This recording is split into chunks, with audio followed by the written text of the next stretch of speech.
Hello lovely people, welcome to my try a chapter tag video. Doobie doobie doobie doobie doobie doobie doobie doobie doobie doo. Doobie doobie doobie doobie doobie doobie doobie doobie Sophie vlogs. I did one of these not too long ago and I found it really helpful in getting me to read some books that had been on my TBR for a long time. I have had a few very specific book cravings, and what I thought I would do is chat you through those and the books I sort of have in mind for that, and then go off and read first chapters of, and as I do that, record my little thoughts. And then I would love to hear your thoughts on these, and let me know if you think they're gonna nail what I'm looking for. So, the first sort of bookish craving that I've been having is for something that is like classical. I've got some like primary texts that I have to read, and alongside those, I'd like to dabble in some kind of a retelling. The two books I have in mind for this are Daughters of Sparta by Claire Heywood. I bought this a while ago, but I know that this is looking at Clytemnestra and Helen. I have really strong Helen feelings. I know that loads of people love Clytemnestra, and I do, but Helen, I feel, is often given a very rough end of the stick, if that's the phrase. I don't know if that's the phrase now I'm saying it. Suffice to say, I think she's usually put down often in supposedly feminist texts. So what I'm really hoping for from this is like a nuanced look at both of these women, because I also sometimes feel like Clytemnestra is softened by giving her loads and loads of justification for her actions, whereas I want her to be vengeful. So suffice to say, these are two women that I think I probably have quite strong feelings about, actually. So this is one that's been burbling in the back of my mind. The other one is Alexander, Child of a Dream by Valerio, Massimo, Manfredi, which is translated from the Italian by Iain Halliday. I just have heard, probably from when I was studying classical studies at university, which was a while ago now, I had heard Manfredi be talked about very highly and his Alexander series. So this is the first book in his Alexander series, and I think Alexander is a really interesting historical figure.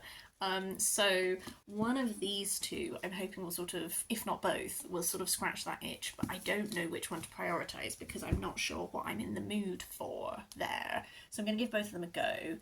I've also been feeling like diving into like a classic. So I have three sort of classic book options. The first of these is Shirley by Charlotte Bronte. To my friend who has just gone on holiday to part of the area where the Brontes lived, and we were talking about how everyone talks about Shirley by Charlotte Bronte as like it's even better than Jane Eyre and all of this. That's why I bought this copy. I bought it in like a little secondhand bookshop ages ago, and I've just never got to it. But talking to her about the Brontes sort of sparked off that little memory.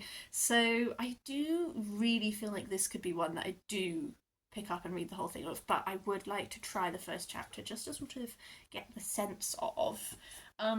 The other two classics I have are, one of them is Kenilworth by Sir Walter Scott, one of his like Elizabethan romances. I know from the back that it's like you're set in the crumbling manor of Cumnor, where the Queen's favourite is holding his wife and all of this. I feel like it's going to be very like high emotions.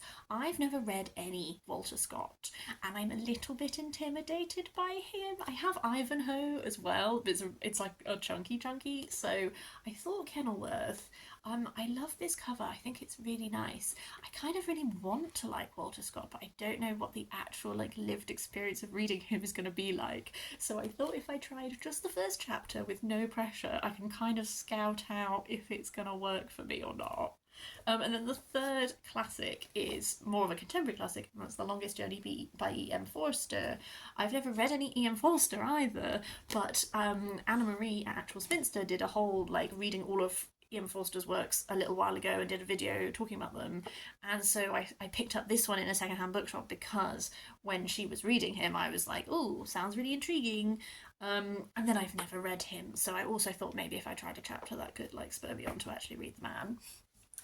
And then after that, we have effectively four books that I bought entirely on a whim, and I therefore have not much knowledge about them and feel like perhaps I should just give them a try and see. The first of these is When I Sing Mountains Dance by Irene Sola, which is translated from the Catalan by Faye Lethem. When I thought I was going to be going to Barcelona, I just bought a bunch of books that are Catalan, because I'm actually quite passionate about like reading like Catalan and like minority language works in translation. And I just got this sense that I was going to really like this. But then Dia from Novel Idea read this and did not like it and DNF'd it, and then that put me off. And you know when you're like, I must make my own thoughts and feelings about something. But also I did buy it on quite a whim, very high in the mountains, and this man is like struck by lightning when he's foraging. And what I'm really wanting is like luscious, mountainous, natural descriptions. It's a fiercely imaginative, elemental story of love and loss. And I think that sounds really cool, but I don't really have much further expectations. So again, try a bit. I also got The Thousand Autumns of Jacob de Zoet by David Mitchell. When I read Utopia Avenue, I did really enjoy it, and it sort of brought me back from, I felt like David Mitchell wasn't an author that I liked because I read some of his when I was much younger, but I think maybe I just wasn't the right reader then. So then I read Utopia Avenue, and I did generally really like it, but I do really vividly remember getting really annoyed because towards the end and the conclusion of that book, there's this whole little plot bit which I was like, what is happening? And it turned out somewhat related to this book. And at the time, I remember in my review where I talked about it online, where I was like, I think it's unfair that the climax of this book means I have to have read a book that I was not told that this was a sequel to, which I do stand by. But I thought, why not read the book? And then when I was in a secondhand bookshop once, I saw this lovely edition. Look at it. And I was like, okay, I guess I'll read this and see if it made any more sense to me. After Japan shut its borders to like the world for ages, like the Dutch were one of the first people to like make like inroads into Japanese society and develop like trading relationships and stuff. And I believe that Jacob is like a clerk on like a Dutch ship or something. I have absolutely no idea what I'm in for. And then I have Sharks in the Time of Saviours by Kawaii Strong Washburn. This was on my Goodreads want to read shelf, so I picked it up in a £3 bookshop, and then I was like, I don't remember how this came to be on my to read shelf. I don't remember who recommended it. I didn't really know anything about the plot. I just knew that I had at one point wanted to read it. And now the time has come. It's set in Hawaii, I know that, and it's to do with a 7-year-old boy who is saved from drowning by a shiver of sharks, and then he moves to the mainland United States and lives a life. I don't know. I have no sense of what the writing is going to be like, and I want to sort of get a sense of that. And then finally, The Fat Lady Sings by Jacqueline Roy. I picked this up because it is part of the Black Britain Writing Back Penguin series, which was, I believed all of the texts were picked by Bernardina Evaristo, and it is set in the 1990s in a mental health institution, and we follow these two women, one of whom is very, very quiet and one of whom is very loud, and they sort of bond. That's the short list. I'm going to go away and read some first chapters, and I will record my thoughts when I have done so. Okay, so I have read the first chapter of 5 of these books. I made little notes on sticky notes when I was reading them so that I could remember exactly my live impressions. I thought I would go through these 5, and then when I've done the next 4, I'll do another update and I'll sort of round it all off at that point. So the first one I tried was Daughters of Sparta by Claire Heywood. I really liked that this opened with weaving. So the first perspective is Clytemnestra, and it's a scene where she is weaving with their nurse and her sister Helen, and I feel like weaving is both like practically is what women of this time and this class would do, but there's that really wonderful scene in the Iliad where Helen is weaving on the ramparts of Troy, and it's like she's weaving the fate of these men and all that kind of thing. So I just think that as an opening point already I was like, oh yes, I'm happy with where we're starting. Plot point of this first chapter is that it's this moment which is discussed in certain accounts where Helen is abducted by Theseus as a child. In the actual accounts that we have, it is very explicit that Theseus abducts Helen and rapes her, but in this one it is, at least at the end of this first chapter, it is given that he did sort of take her away from the rest of the group while they were playing, but nothing untoward actually happened. We'll see how that plays out. But again, as a strand of myth to draw upon, immediately setting up this situation whereby Helen is an object that men want, and men want to take with force, and will separate her from her family in order to do so, like very firmly established as something. But equally for Clytemnestra's character, she's established as not the sister that men want, and not really the sister that men are interested in. And that kind of thing. So I think that this first chapter is doing some really strong work to just set out some character dynamics and themes that I'm assuming will be explored further. One thing that is not my fave is that it is leaning a little bit into that like vapid Helen kind of, I don't know, it's something that just happens a lot in retellings that are focused on women, where they always make Helen like really vapid and stupid, and that she just cares for men's approval, and it really hits my button, and I don't like it. But the grace that I'm sort of extending here is that this is Clytemnestra's point of view. We are going to have Helen's point of view as the next chapter, and I'll be very interested to see how this Clytemnestra's view of Helen lines up with Helen's internal narration, because obviously sisters and older sister and younger sister will have dynamics and views and all that kind of thing. So that's just something that, like, given that that's a topic I am intrigued about how it will be handled in this, is already like present, and I'm noticing it. And then the other thing I wrote down is themes of male power, women's bodies, and also how this moment of the myth happens is that Clytemnestra, Helen, and then this serving girl Agatha are playing together when they meet Theseus, and sort of the end point of this first chapter is that Clytemnestra's punishment comes through the body of Agatha, because her father doesn't punish her physically because she is goods that he will trade in marriage, so she cannot be scarred, but he can physically punish a servant in order to punish her. And I was wondering as well if there's that element of Clytemnestra as observing the suffering of women, and, you know, as her story will go through, the vengeance of women, but like the way to punish that woman is to make her see the punishment of other women. Like, I'm just thinking of the way that Clytemnestra's story, that strand of myth with Iphigenia being sacrificed and everything, and you know, the way that men punish women differs on class, but is very bodily related. I don't know, I feel like there's a lot to do with ownership of women's bodies in this already. So I'm actually very intrigued by this one as a start point. That will be one of my priority ones, I think, for sure. The second one I picked up is probably the one that out of these 5 I am least interested in so far, and that's why I'm really interested to particularly hear your thoughts on this one if you have read it. And that's Sharks in the Time of Saviours by Kawaii Washburn. The first chapter of this is written in second person narration, and it is the mother telling the story to the boy child who is at the main character in this, I presume. And it is sort of the story of his conception, his birth, but also these signs. So there's lots of things that are happening that are unexplainable and that kind of thing, and the way that, and she's talking about how these are the signs of like that he was special from conception and all of that, and then it culminates in what is on the blurb, which is this moment when he is in the water and sharks save his life. That's sort of the narrative arc of the first chapter.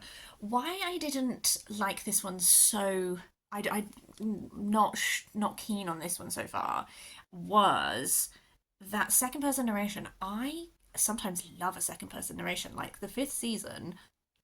Such a good use of second person narration, absolutely love that. With this one, it is very descriptive, and I sometimes found it hard to actually pass the meaning from the sentences because it was so intently descriptive, and there is a lot of focus on the body. Like, just as one example, like, she describes a moment when she smiles, and she describes the feeling of her lips pulling over her gums. And I like, there's a lot of like, and you know, with the conception and birth of your child, there is a lot of extra body descriptions there. There was just this such intense like bodily description focus in a way that made I didn't really like, because I don't, sometimes when you think too much about that, like, just I don't know why the lips going over the gums while smiling thing has really stayed with me, and I don't know why, but I didn't really like it.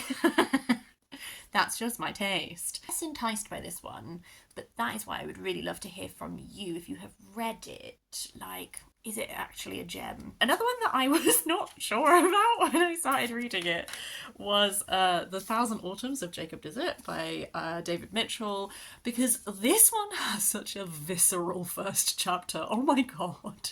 This is like, we're in 17th century Japan. Our main perspective from this is a Dutch woman who is a midwife, who has been trained to be a midwife, but this is really her like first actual experience of helping to try and deliver a baby.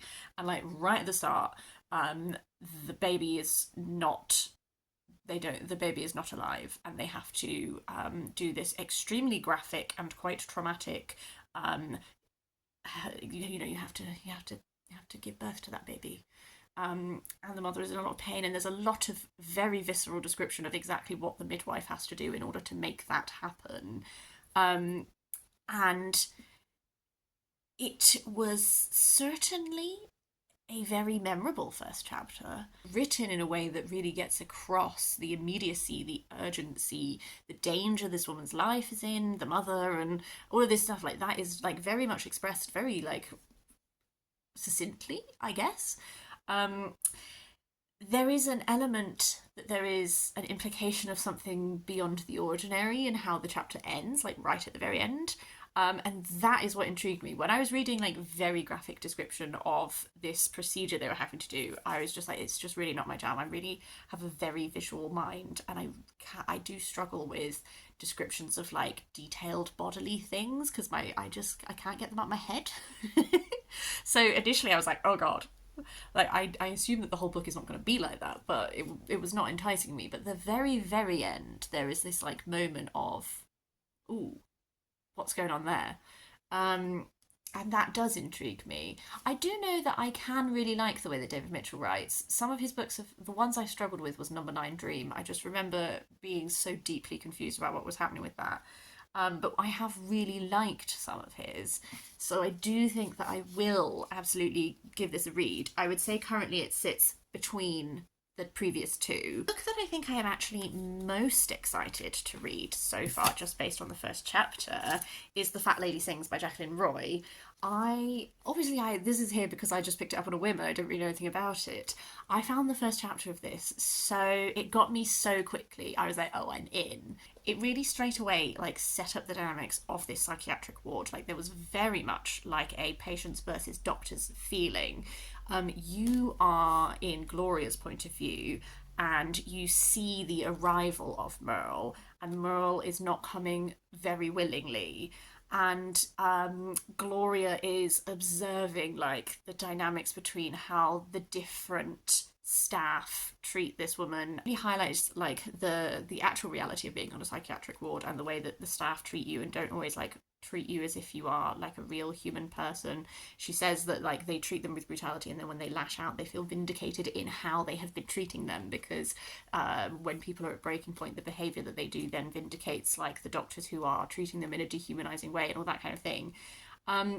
There is this sort of like instant connection set up between Gloria and Merle. They like lock eyes while this is happening, and it for me, knowing that this book is about the relationship between these two women, having that initial moment where they wordlessly, Gloria understands what Merle is going through, and there's like this like zing, that's made me really intrigued for how this relationship is actually going to play out in the book. Also, like, Gloria is so appealing. She is so full of life. Like, the reason she's in the psychiatric ward is that it very much, the implication is that there is a woman in her life who I can't figure out yet if she's passed away, if this was like a relationship that broke up, if this was, I can't quite tell, but it very much seems to be that this woman is now gone, and the fallout of that is like Gloria um, beginning to live by night instead of day, singing. Like, she finds herself moved to sing all the time, and she's being, she eventually is institutionalized because she just cannot stop bursting into this song.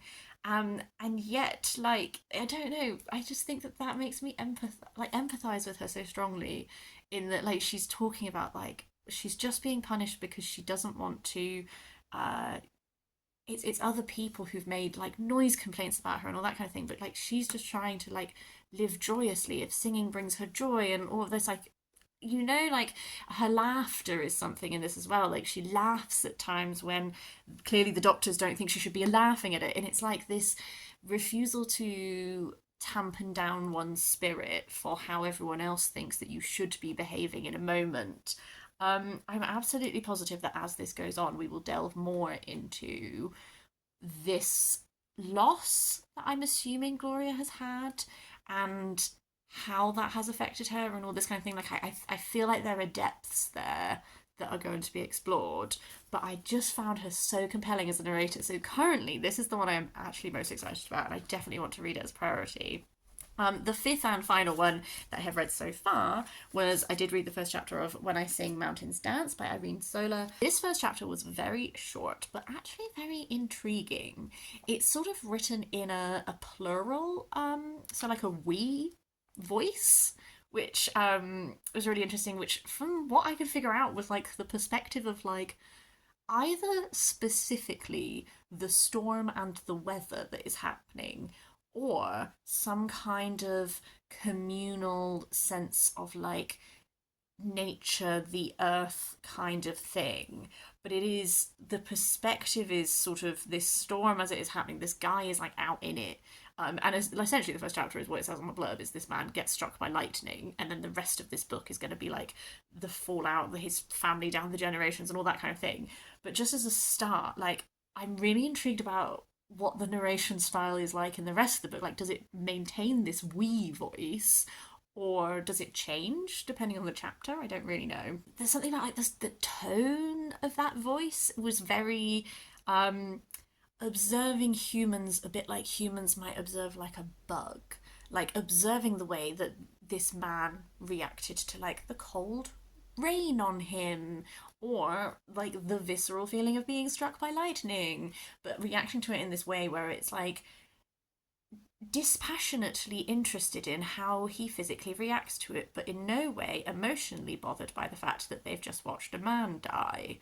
I don't know. It was very unique as a first chapter, I feel, and that is why I picked this up. Is I just got this sense that this might be a book that's a bit like a bit unlike any book I have read before, and it's definitely so far matching that expectation. So currently, I would say that my order of intrigue, I'm doing this on a whim, my order of intrigue so far looks like this, with this being most interested and this being least interested. I do have 4 more books to read the first chapter of, so I'm going to go off and do that, and then a future Sophie will update this ranking. Back, and I have read the first chapter of the final 4 books. I I'm here to say that I have my first DNF of the project. Luckily, my only DNF of this currently, and that's Kenilworth by Sir Walter Scott. I found this a challenging read because whilst Walter Scott was writing in like the 1800s, this is set during Elizabeth I's court, and as such he is doing a deliberately antiquated style that is not the natural way of writing at the time that he was writing it, but a harkening back. And so the way that characters talk to each other is very, it feels very like, I'm doing a caricature of old timey-wimey, like forsooth, good sir, and all that kind of thing.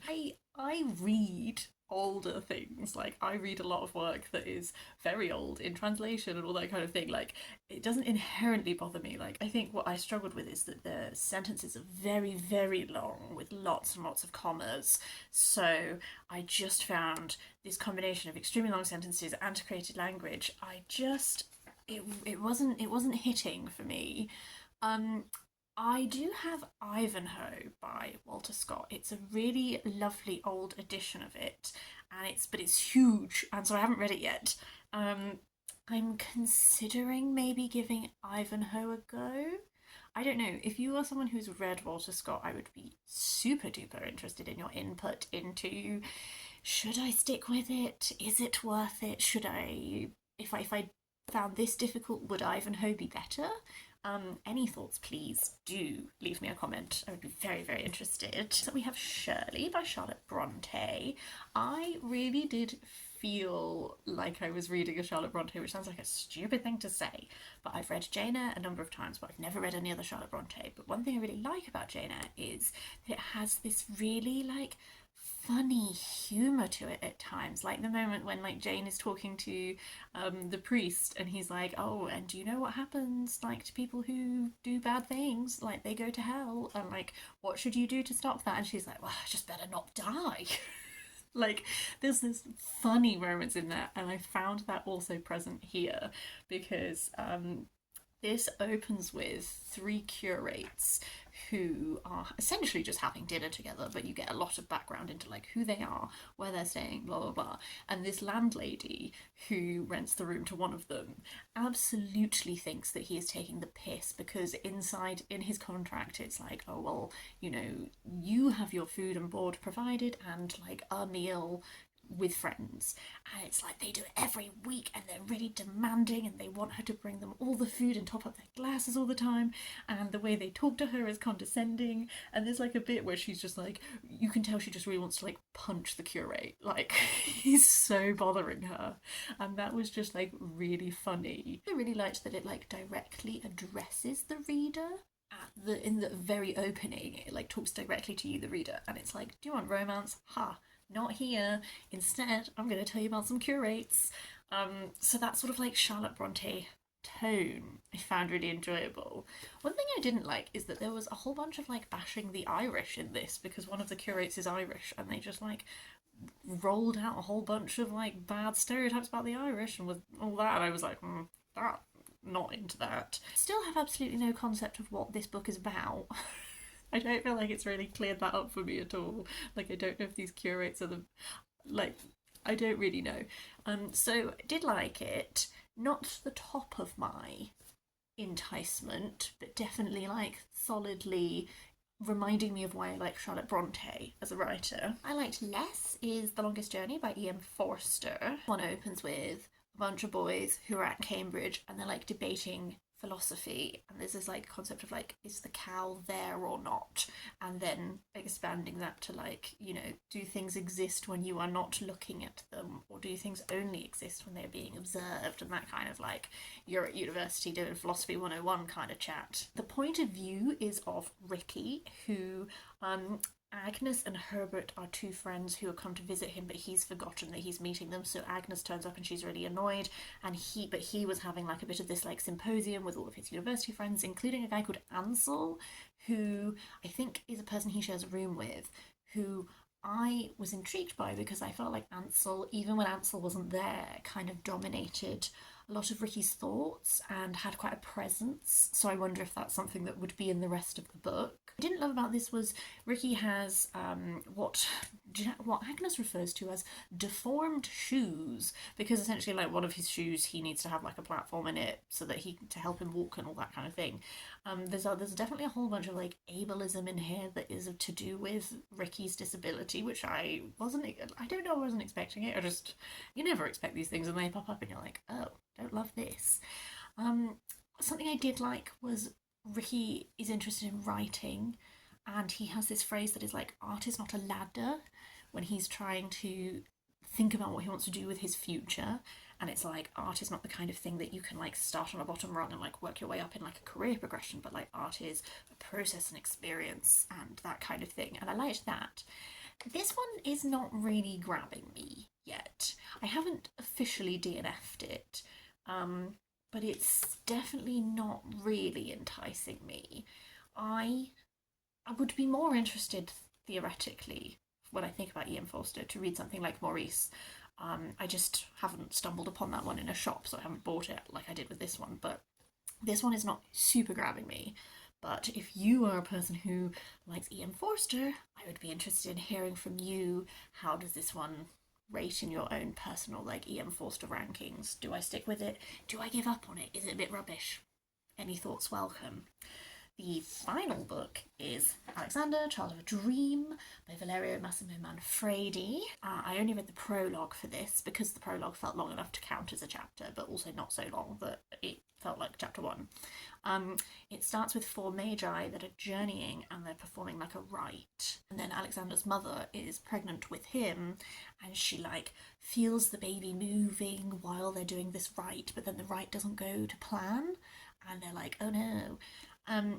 What I liked was that it evoked like a mysticism, a foreshadowing, because the ritual ends really badly. This sort of like foreboding of the fact, like, as a person who knows history, like, Alexander didn't accomplish everything he set out to accomplish, and his ending was, you know, he died fairly young and all that kind of thing. So I feel like it's already setting up this concept of like dreams unfulfilled and all that kind of thing. Also, something that I was on my mind when I was reading this is that I went to a talk probably a while ago by the time this comes up, but very contemporary for me now, by some historians, one of which was Lloyd Llewellyn Jones, who is a specialist in Persian history, and he talked about, as part of that, in response to an audience question, like when it comes to Alexander the Great, he was already being I can never say this word. He was already being mythologized while he was alive, let alone after he died. So what's really difficult when writing about him, but also what is exciting and interesting about writing about him, is that already the primary sources and our idea of him are sort of shrouded in this myth making that is inspired by the idea of him. So sometimes it's really hard to really get through that into like the truth of the matter, but also that is what fascinates us about him. And I feel like this was kind of really actively tapping into the myth of Alexander, belief of him almost as like child of a dream, this otherworldly aspect to him. I don't know. So that was something I was thinking about when I was reading it, and I think that that made me quite interested in how much of this prologue is like steeped in atmosphere and all that kind of thing. Okay, so given all of those thoughts, this is my current like ranking of them. Most interested in this one, least interested in Kenilworth because I've DNF'd it, but after that, least interested in Sharks and the Time of Saviours. These two are a little tied actually, in that I think they probably are not bad, but they're not really appealing to me. These two I'm like intrigued, not top priority, but definitely will get to them. And then these four would be my, I think, most interested in and want to prioritise very soon. However, I would love to hear from you, and your opinions could sway me on whether I just give up on things or super duper prioritise stuff. So please do leave me a comment down below if you fancy it. Otherwise, I hope you have a really lovely day, and I will see you next time for something different.